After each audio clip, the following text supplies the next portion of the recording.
Hello and welcome to Father's Refuge podcast. My name is James Moffitt, and I'll be your host. I want to welcome Steve Gamlin, a man who's turned pain into purpose and a vision into action. Together, we will explore the raw journey of fatherhood, being a husband, grief, and healing with unimaginable loss. Steve's blend of humor and hope offers a lifeline to dads walking through the darkest valleys. If you ever felt alone in your grief, this episode is for you. Steve, how are you doing, sir? I'm doing fine, James. Thank you so much for inviting me. I'm looking forward to our conversation. Absolutely. Do me a favor and introduce yourself to the listening audience. Sure thing. My name is Steve Gamlin. I am currently 57 years old, live up in a little tiny town in southern New Hampshire called Ware, New Hampshire. And I have enjoyed in my life being a radio DJ, a stand-up comedian, an author, an owner of a DJ company for 28 and a half years, and also a speaker for the past 20. And every single part of it has been impacted by people that I've loved, people that I have lost in my life. And every little swing of a hammer dents me in a new direction, and here we are. Thank you. That's pretty amazing. So Father's Refuge is a podcast that focuses on fathers who have lost children to cancer or to some childhood disease, whether they're walking through the treatment journey now or have walked through that and maybe they've lost their child, to cancer or whatever. And so we're looking at providing hope and a little ray of sunshine to dads and fathers, husbands. While you may not have lost a child to cancer, you shared with me that you lost your wife. And so you've certainly experienced the heartache of grief and gone through the grief stages and all of that. And so I want to give you an opportunity to kind of share that story with the listening audience. Yeah, gosh, my wife Tina and I were a fairy tale brought to life. We actually went to high school together, graduated in June of 1986, and didn't see or speak to each other for 21 more years. We both went off, had our lives. We each got married and divorced. And early 2000s, I crashed my radio career, my first marriage, and any shred of financial stability. And I said, I'm going to take a couple of years and just work on myself to be the best version of me that I can be, because I only wanted to fall in love one more time. And in early June of 2007, I wrote down in my journal, hey, I am ready to fall in love. And she showed up about 10 days later in an email from 1,350 miles away.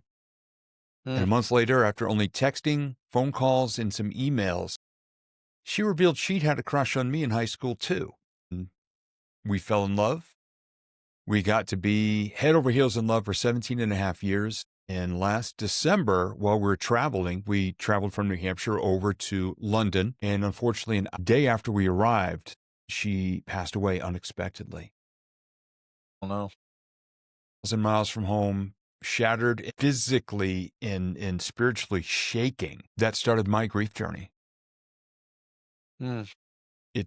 They say it takes, I forget how many stages there are to grief, but oh my gosh, some days they all show up at once. Right. Some of them loop back around and sneak up on you. And I wouldn't wish, much like your viewers and listeners, gosh, I wouldn't wish my journey on anyone else. And I'm willing to bet many of them would say the same thing. Right. Well, I'm sorry for your loss. Thank you. What happened? Did she have a stroke or? She had ischemic heart disease. We did not realize that it was as bad as it was. There were signs, but she kept it hidden pretty well because she didn't want to be a burden on anyone else, and she kept it kind of quiet. Looking back, hindsight being 20/20, there were signs, and she was also going through menopause. She was 56 years old for about 2 years, and it really did a number on her. It had a lot of physical and even emotional impact on her, and she was struggling, but she maintained a strong presence and a smile, and she didn't let on how bad things were. And then all of a sudden, she was gone. Oh, man, I can't imagine. My wife and I have been married for 35 years, going on 36. And I really can't imagine living without her. Katie. I call her Katie Bug. Yep. So what surprised you most about your own grieving process? How long you remain numb. And you think you're feeling, you think you're grieving, but you're actually just almost like the pause button is on. And everything just slows down around you. And I don't think your soul is actually doing anything at that moment other than just sitting there in shock. Because looking back now, and I'm very grateful that I kept a journal and was writing almost from the day that Tina passed, just to talk myself through it. And when I look back now, the first 2 months, I wasn't actually feeling anything. It was just shock.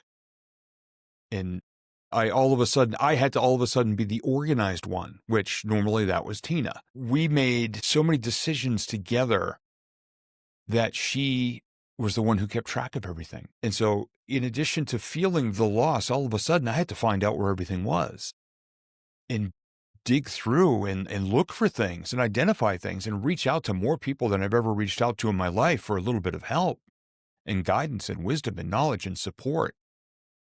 So it was very overwhelming for the first couple of months. And I can't even imagine somebody going through a cancer journey, a health journey, all of the information you have to suddenly take in when all you want to do is be there to support the person you love the most. So it's very overwhelming. Yes. So I just looked up the stages of grief. I don't have them all memorized. Denial. This can't be happening. A defense mechanism to buffer the initial shock. That's normal. Anger, frustration, and helplessness often manifest as rage or resentment. Bargaining, if only thoughts, trying to reverse or delay the loss. Depression, deep sadness, withdrawal, and reflection. And acceptance, coming to terms with the reality of the loss. So I think one of the things I've shared before is that as we were walking through the treatment journey, which lasted 14 months, um, I I kind of envisioned our journey as we were standing on a beach, and there was a terrible thunderstorm in the distance, and it was headed for us. And as each day went by, it got closer and closer. So that's kind of how I encapsulated or that was the image in my head that I had that kind of told me what was going on, or that's how I framed it or whatever.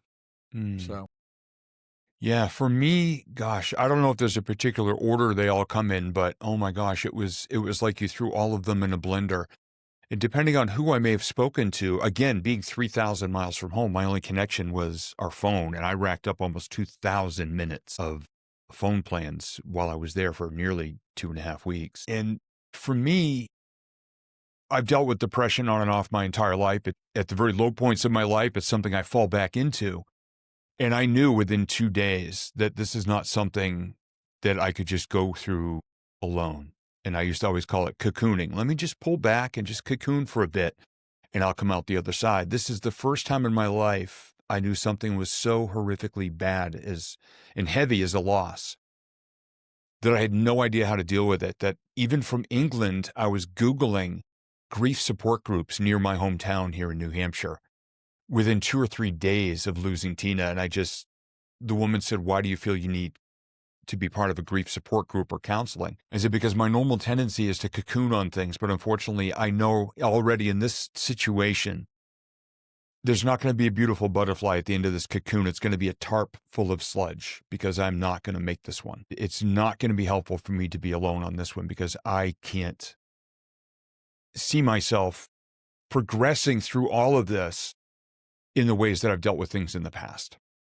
right. Well, I guess it depends on how old you are, but I was a child of the 70s and 80s, and in that era, men were taught that men don't cry, and that you pull yourself up by your bootstraps and you make of life what you make of life, and that nobody cares, and just you're just told to suppress all your emotions and put on a happy face and do your dead level best to be the provider and husband and father and entrepreneur or whatever, whatever your career path was, to be the best that you can be, and it was all up to you. And as time has gone on, we've learned about emotional maturity, emotional, what's it called? Intelligence, emotional Mm, intelligence. yes. And that's something that men, I think guys don't really, or is not in tune with that as the women are, right? I think women Mm, are more in tune with their emotions and how to process them and all of that. And so when dads or fathers or husbands are thrown into this grief washing cycle, we're looking around going, "What? I don't know what to do with this."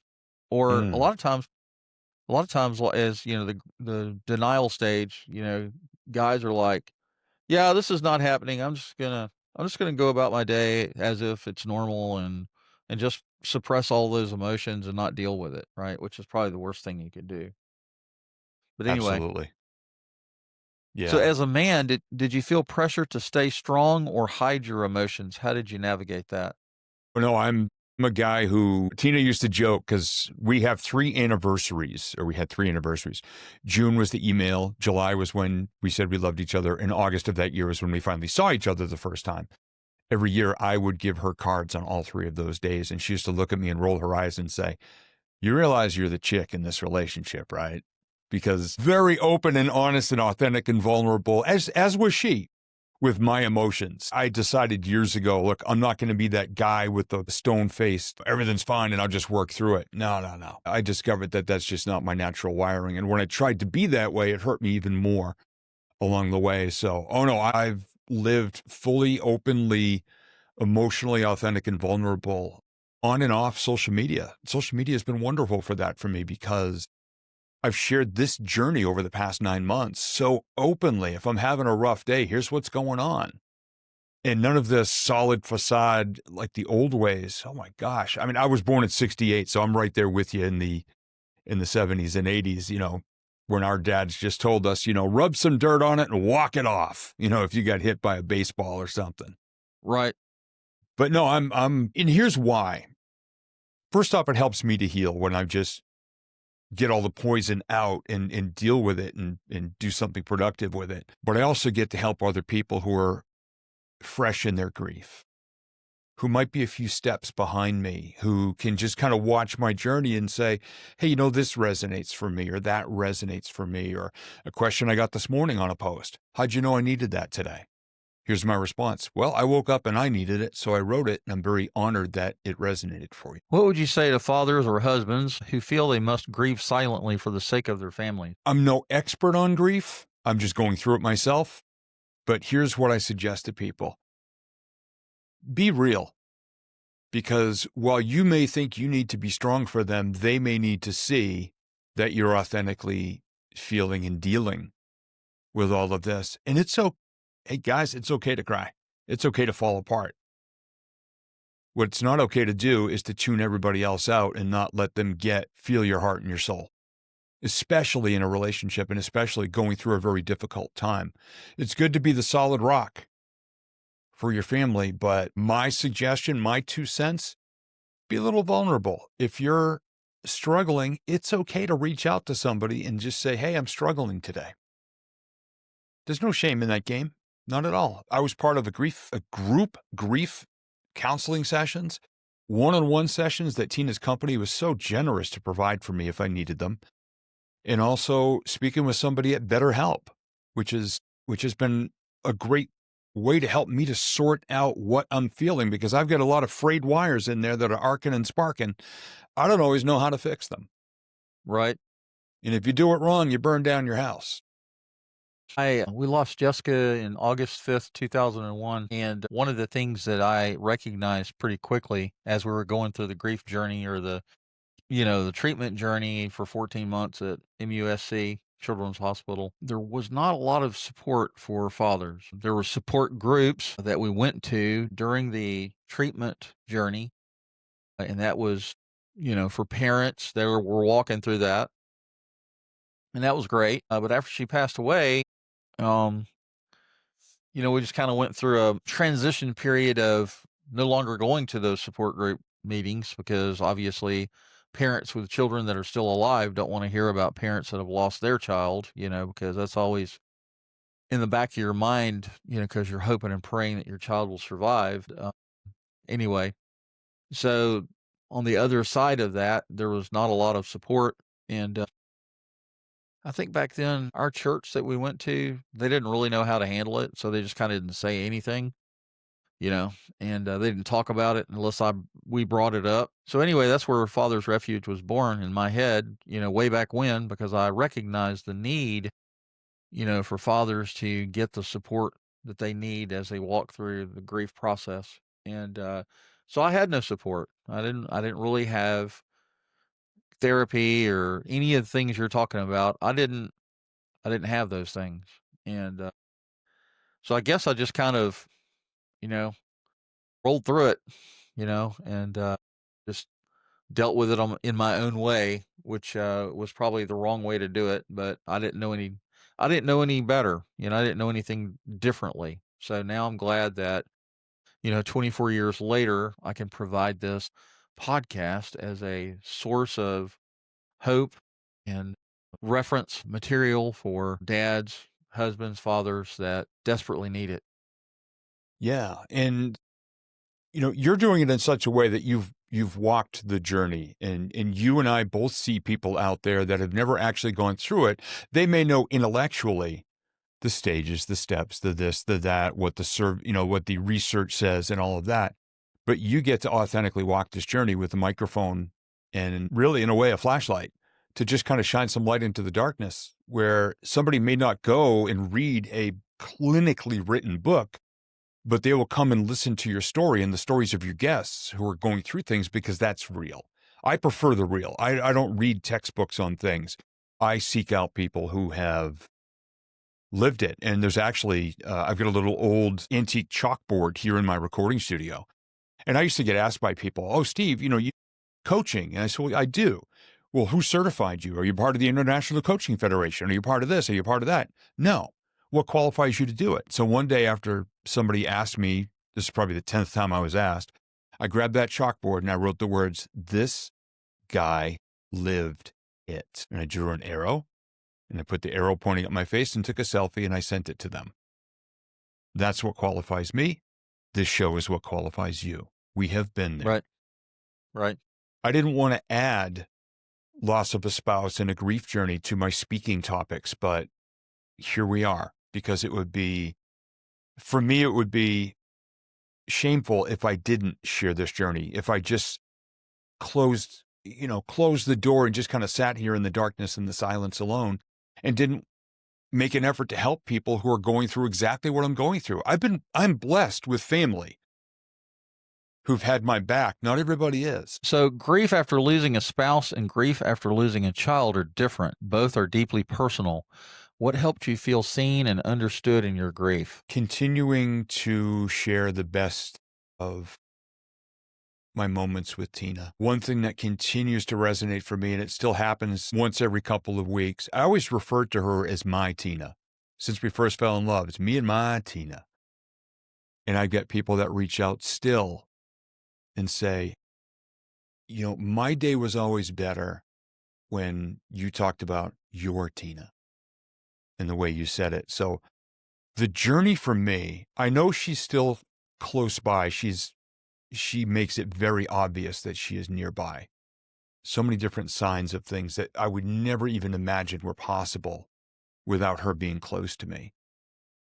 But it's picking up the best of my memories, the best of the emotions, the special days, recognizing when I'm doing something here in our home because I still live in our home. Boy, Tina would have loved that. Or, we always made dinner together, or this special thing, she would never let me near the washer and dryer because she felt that was her task and I did all the outside work. And when I first had to do laundry, I'm looking at all the buttons going, "You couldn't let me have a test run, could you?" And I'm just making sure there's nothing bright red in with a bunch of whites that's going to wreck it. It's reliving all my favorite moments and I talk to her every morning and every night. I've got a couple of shelves set up to honor her, my favorite pictures of her and of us. Her wish was to be cremated, so I've got a small keepsake urn that I hold to my heart every morning and every night. And I talk to her as though she's still here, and I look at her end of the couch and I say, "Babe, you weren't supposed to leave me. You're supposed to be sitting right there." You have a picture of her? I do not in my hand right now. Actually, I do. If you want me to grab it and hold it up to the Yeah, camera, I yeah, will. Sure. absolutely. Forgot. I've got most of them upstairs, but I will hold this one up to the camera so that you can see. That Yeah, is there you my go. Tina. Yeah. How cool. Yeah, Yeah. She was that's awesome. stunningly, naturally beautiful inside and out. and It's that's something wonderful. that I treasure because she was never a person who believed she was as beautiful as I knew her to be. And it was a wonderful quality about her that I love to let her know every day she was beautiful and that I loved her. And she had her little eye rolling, sarcastic answers to everything, which just made me laugh. And I still laugh when I say it because I can still hear the conversations we would have on a regular basis. How did your relationships shift, family, friends, community, after your loss? Well, let's just say I've got to be careful what I say, but for the most part, Yeah, extremely supportive. no specifics. Yeah, nope.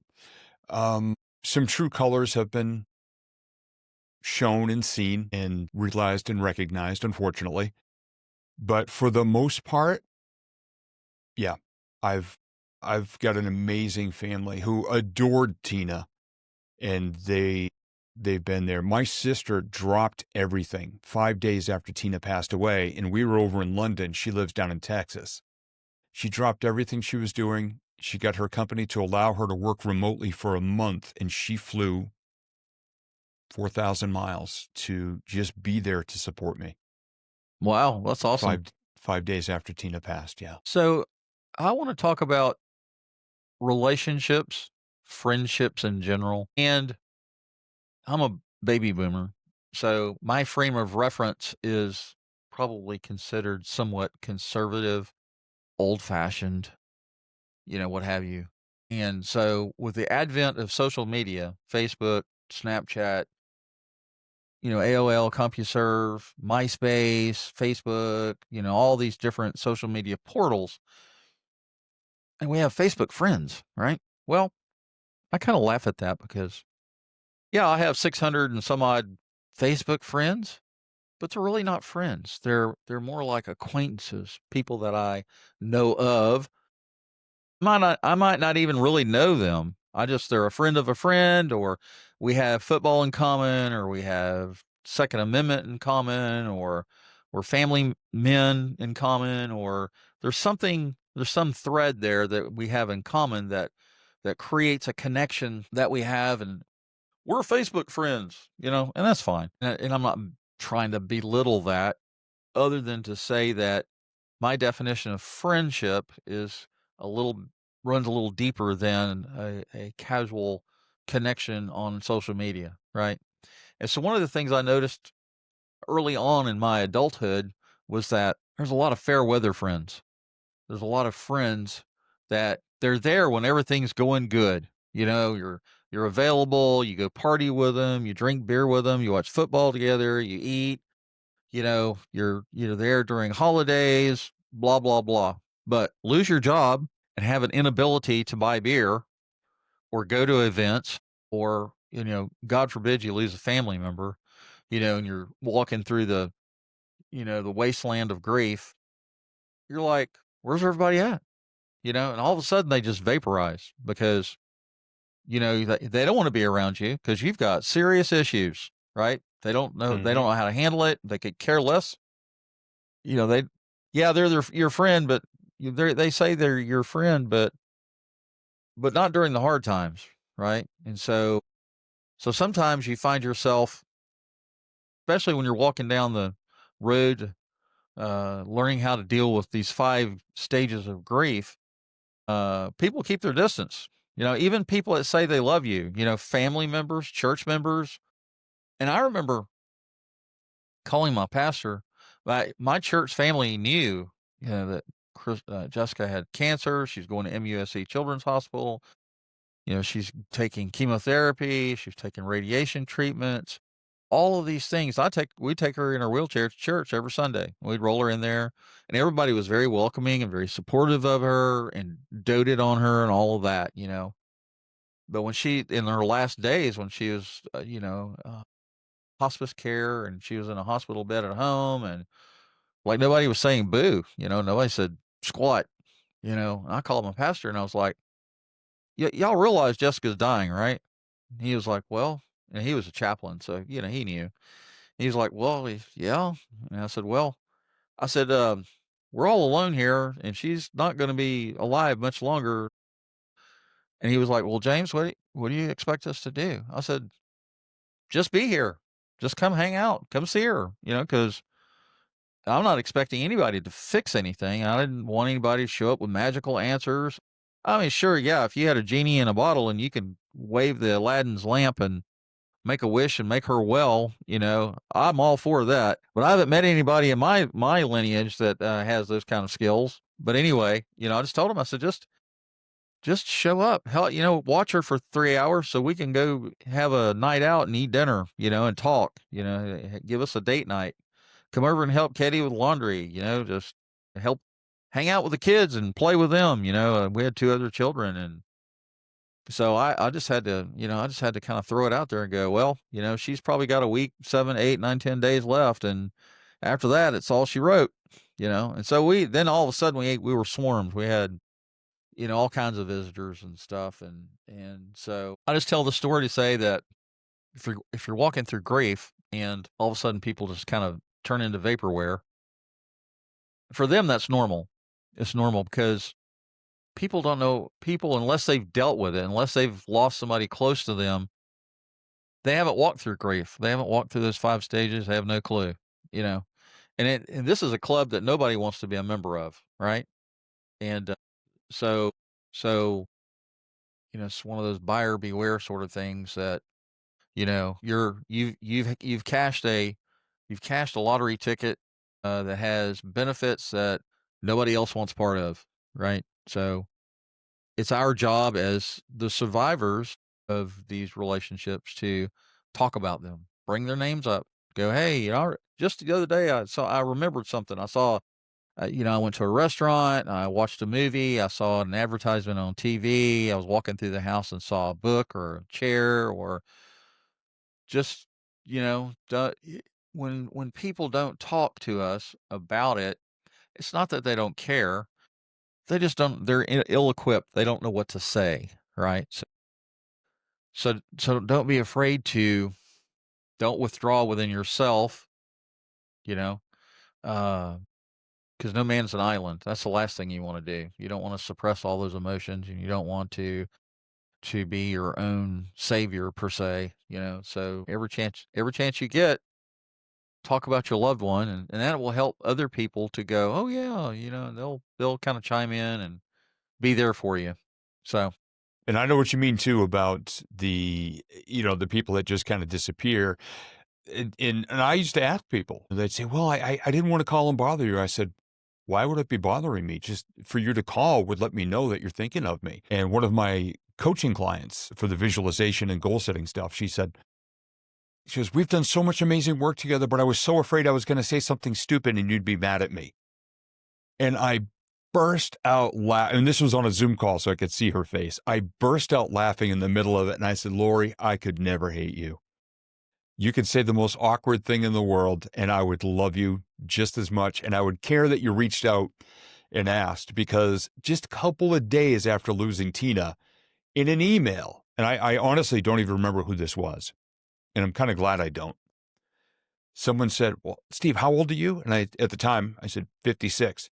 Well, you're still young. You've got time to find love again. And I'm in the hotel where my wife just passed away. I found her. Thank God she still had a pulse. So she literally died in my arms with me holding her and telling her I loved her, which I am actually grateful for, because my biggest fear was she was scared and alone. And somebody said that, well, you're still young. There's still time for you to fall in love again. And I thought, anyone that ever said, I was afraid I'd say something awkward or inappropriate, I tell them that story. I go, as long as you don't beat that one, we're good. And then they would laugh yeah, just like that. And we would just have a right. great conversation. And I've got a dear, dear friend of mine, 20 plus years friendship, whose wife is living with brain cancer right now, and the treatment's on and off. And knowing his sense of humor, there are days I just drop a message to him with something funny that we would have shared with one of our mentors who passed away a couple of years ago, who was a huge Samuel L. Jackson fan. Wow. So if you've ever seen Samuel L. Jackson, he drops the MF word a lot. So we send each other memes. When we feel like the other one needs a laugh, we send each other memes. And he always says the same thing. He goes, it was a rough day, brother. How did you know I needed that today? And I always say the same thing. I needed it. And I never worry about being appropriate because that's the level of love and friendship and respect we have for each other. I just say, I just thought you might need a laugh today. People are happy. Some of them just drop a casserole dish on your porch, and that's great too, because they're thinking of you. But there are times you just need to speak with a friend and just let it all out and let it fly and laugh and cry and yell and scream and stomp and whatever. The phone got real quiet right after Tina's funeral, which was exactly to the day, a month after the day she died, because of trying to get her home from Europe. After that, yeah, it got real quiet for a bit. So that's why I proactively joined a grief support group. And I would call people to just laugh and cry and tell old stories and just let go, because I knew I couldn't lock it all up and keep it inside me. That would have been horrific. Well, you mentioned journaling. Not everybody knows how to do that or is inclined to do that, but for us men, that might be a safe way to get in touch with your feelings, and it's good therapy to write down your what's going on from day to day and how you feel and how you react, what your plans are or aren't, or your need for plans, or you can write all sorts of stuff. And I've been journaling for a long time, and I'm going through a period right now where I haven't really done any journaling for the last, I don't know, 2 or 3 months, and then one day I'll pick it up again. You know, but anyhow, that's good therapy, is to write in a journal. Yeah, I've been journaling kind of like yourself. 35 plus years I've been journaling. And I honestly believe, and especially, this is especially for the guys who may not be as open and vulnerable and authentic. I think the greatest gift you can give to your future self is something you write down today and openly, honestly admit you're going through and dealing with right now. You can burn it after if you want. I don't care. But get it out and stop smoke screening stuff and stop excusing things and stop just, "Oh, well, whatever." Let it rip. I've written many notes to Tina in this one special journal that's either things that are going on, or I write a message directly to her. Every emotion is in there. When there's anger, it's never at her or about her. It's just about stuff going on. But get it all out, because it's poison sometimes when you're dealing with the really tough stuff, and you don't get rid of it, it's going to take over. How did your grief shape the way you help others now, especially those who feel stuck or broken? I just do my best to be a living example. When I'm dealing with somebody, if they say something and I remember that I had the exact same issue, I try to never say, well, do this or try this. I try to be compassionate enough and sympathetic and empathetic enough to say, when I felt that, this was helpful for me. And I would share a little story that if it works for them, great. But I mean, I'm not a therapist or a counselor or a psychiatrist or psychologist. So all I get to share is what worked for me. And there are too many people out there right now getting certified for $7.50 and getting the psychology and therapy Mad Libs, and they're out there trying to tell other people what to do. That's a dangerous road to be on. So all I do is just openly and honestly share what I've gone through. And I just hope it helps people. If they come back, I know it did, because then we have another conversation about something else. They may be 5, 6 steps behind me or months behind me. Right, At right. least I can authentically share where I was and how I've dealt with it, and, the good, the bad, and the ugly of it. What advice would you give to fathers or husbands facing birthdays, holidays, or anniversaries without their child or spouse? God, the year of firsts. I'm still in it right now. Think of the greatest moments and memories you have with that person and how much you would be enjoying your time with them that day is the best thing that I can suggest, because if you just see each one as a reminder that they're gone without celebrating them in some way, you would celebrate them if they were there. So what I've done on all those anniversaries and birthdays and everything with Tina is to just celebrate it and say, boy, I wish you were here right now, because if you were, we'd be doing this. We'd be making dinner together. For our birthdays, mine was February, hers was April. We were both born, I was only 7 weeks older than her. And we didn't do the big cakes or anything like that, because we're both trying to eat healthy. We would go to the local grocery store and just get 2 little cupcakes. So on my birthday and on hers, I went and got a cupcake. And I just enjoyed it and celebrated it and wished that she was here, and held up her half and toasted it to her picture and then ate it. There you go. So, what does healing mean to you, not as an end point, but as a process? Yeah, I'll be healing forever. Tina's loss. Every day it's just to take the little steps, the little actions, just the little nudges even to continue to be the best version of me, that if she was still here, the version of me I would want to be for her. And she had my back on the days when I didn't even have my back, going through rough times. Tina was the fourth death of someone close to me in 6 years. Hers was the worst. But even when I was going through all those rough times, she picked me up. She cheered me on every day. Matter of fact, January of 2023, she came up to me one morning in our living room, and I just finished my workout. She came over and she gave me a huge hug, and she had her head on my chest, and she looked up and she goes, "Honey, can I ask you a favor?" I said, "Yeah, baby, what's up? Can this be the year that you get famous again so I can look for a less stressful job?" Now, for her, meaning being famous was getting back out there on stages, being paid to speak, selling my programs, and all of that. She always called Right. that being famous. If somebody called and wanted me to speak for them, to her, that was famous. I said, "Babe, I'm trying." And she goes, "Well, I know you can do it. And I know, you've been going through a lot, because I lost my dad. I lost one of my mentors. We lost our dog. And then I lost Tina." And it's just every day I get up and I say, I actually wrote that on the whiteboard above my desk a couple months ago. "Honey, can this be the year that you get famous again?" And I put her picture there and the date, January 2023. So every day, even if I want to crawl into a dark hole or go back to bed and just not deal with the world, I see that and I go, "All right, baby, what can I do today to get famous again?" Right. Well, and sometimes you have those days. Sometimes the days are just too painful and you just want to sleep in and just not face the world and not talk to people. And, if that's what you need to do to manage the emotions or whatever, then there's nothing wrong with that. That's not, that's not a state that you want to stay in. It's not something you should live all the time. But it's okay to have bad days and just lock the door and turn off the phone and sleep, get caught up on your sleep and wake up and do what you want to do and just try to survive, right? And you'll have, one of the things that people say that's really stupid. Don't tell somebody, don't walk up to somebody that's lost a loved one. I know, spouse, child, grandparent, whatever, parent.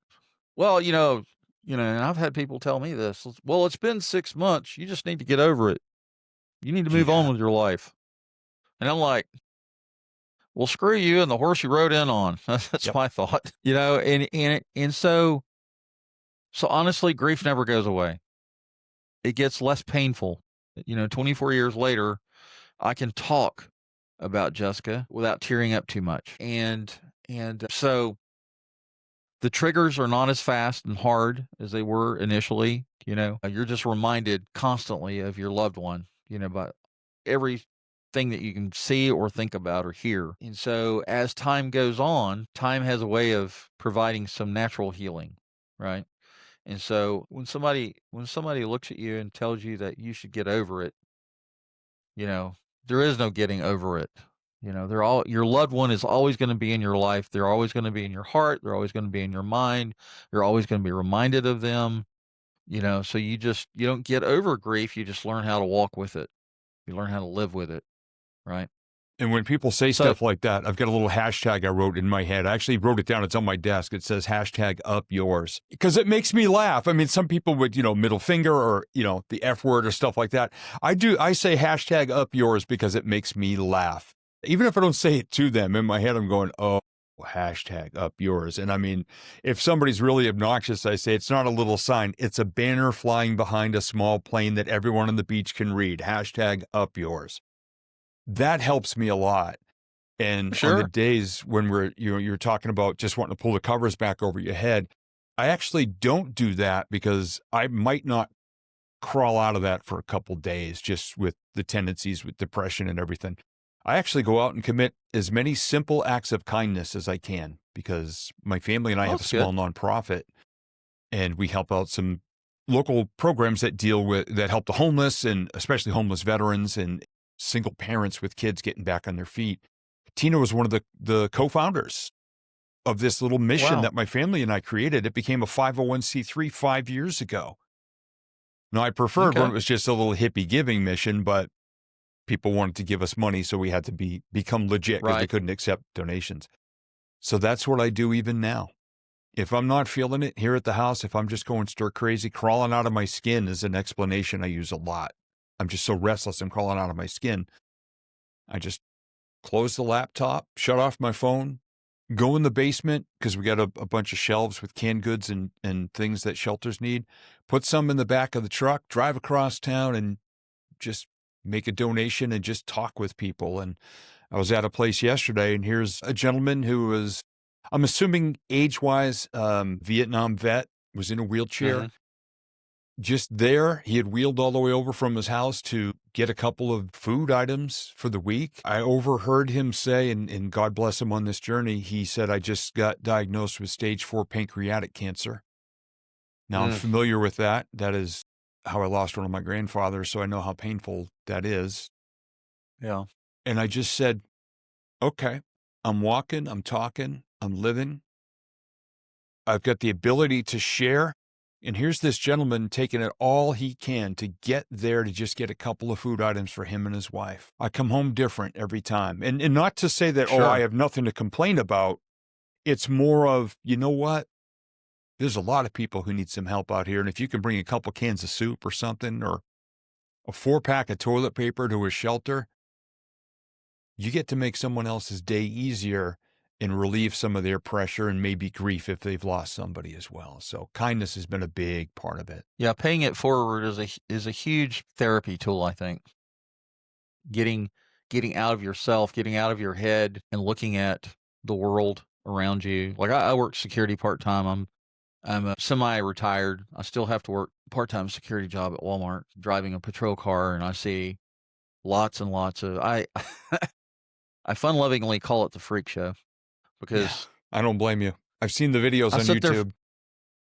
I sit there for 6 hours and just watch humanity flow in and out of the store, and there's some normal people that go there, but there are some freaks that go there too, and you're just like, "What?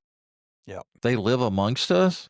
Yeah. But I see a lot of homeless people, there's a lady that's older than me, she's 66, about the same age as my wife, and she looks like somebody's grandmother, and she's been on the streets for 2 years, and I help her as much as I can, I help feed her and give her suggestions to hopefully make her life a little simpler.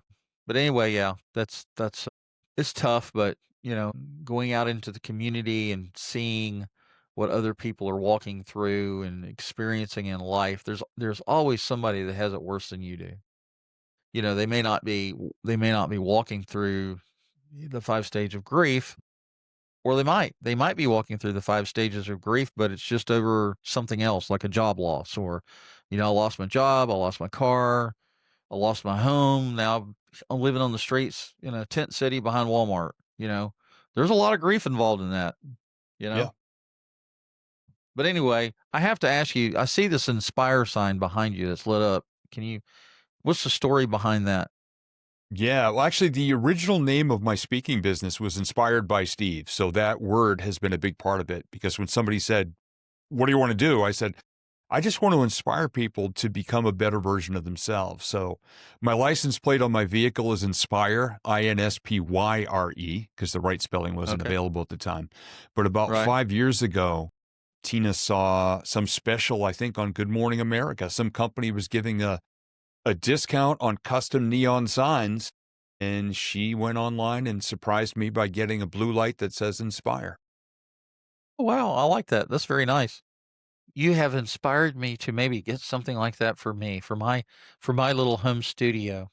I don't know where I would put it. I've got this banner behind me or this backdrop to hide my network printer and my gun safes and all of that because Yep. because I don't want to offend any snowflakes out there, especially Of on my course not. Liberty and gun rights podcast. I don't care about that, but my parenting podcast, I don't want to have that. I don't want that to be behind me while I'm talking to them about children. Yep. I've got But anyway, Inspire on this wall and Vision on the other side. So I flip flop around depending on which of my clients I'm speaking with. okay, I got the Vision one made, Tina got the Inspire one made, and I said, "Oh my gosh," I said, "She's here with me every time I turn it on." So, Yeah, maybe I need to get a neon sign like that and just put it up there in the corner where I can see it. Maybe it's yeah, not supposed to be there for other people to see it. Maybe it's for yep, me to be able to see it. yeah, that's an Well, that's important good. part. Well, Steve, I appreciate you being on the show. Thank you for sharing your grief journey. Thank you for talking to us about my Tina. And I appreciate your willingness to inspire other people and help them to have a better day and a better life. I was honored to be here, and thank you so much for inviting me. This was a great start to my day. Thank you. Good. So, to the listening audience, I'll say thank you for joining us today on Father's Refuge. This is a place where fathers and husbands can come together, share our stories, and find comfort in knowing we are not alone.